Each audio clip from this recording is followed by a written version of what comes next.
Roasted banana pudding with a salted caramel topping.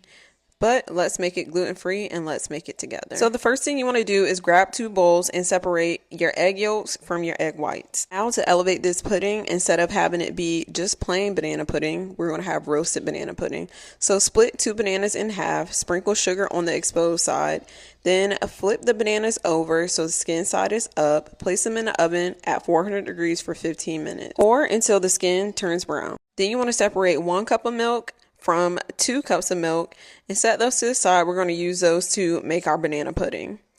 To a bowl that is safe to be on a double boiler, you want to add in your egg yolk, granulated sugar, brown sugar, kosher salt, 3 tablespoons of cornstarch, a cup of that cold milk, and then 2 cups of whole milk warmed up.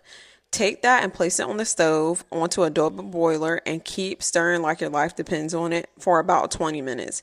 Once it's done, add in your butter and your vanilla and give it one final mix. Grab those bananas that we roasted earlier and add them to a bowl and give them a quick mash. They don't have to be completely mashed up, but it just depends on the texture that you want your pudding to have. I use a potato masher so I can mash up as much of that banana as possible and make my pudding as smooth as I possibly could. While the pudding is chilling, you want to make your caramel. To a pan, you want to add in some sugar and just stir that around until it gets nice and brown like this. Then you want to add in some butter and some heavy cream, and it's going to create a caramel. Now you can salt this to the taste and the flavor that works best for you. I like a salted caramel. You can leave it plain if you like, but it's really your choice. Now on to assembling the pudding. These are the wafers that I'm going to use in conjunction with some shortbread cookies that were also gluten-free. So I just started by layering the bottom of the bowl with the wafers, a bit of banana, and then I added in the banana pudding.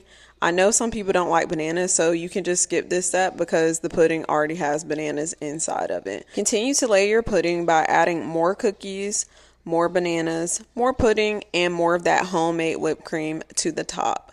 Once you get to the top, you can decide if you want to make it fancy. You can just put more whipped cream and just spread it across, or you can do like I did and add it to a piping bag and create these swirls.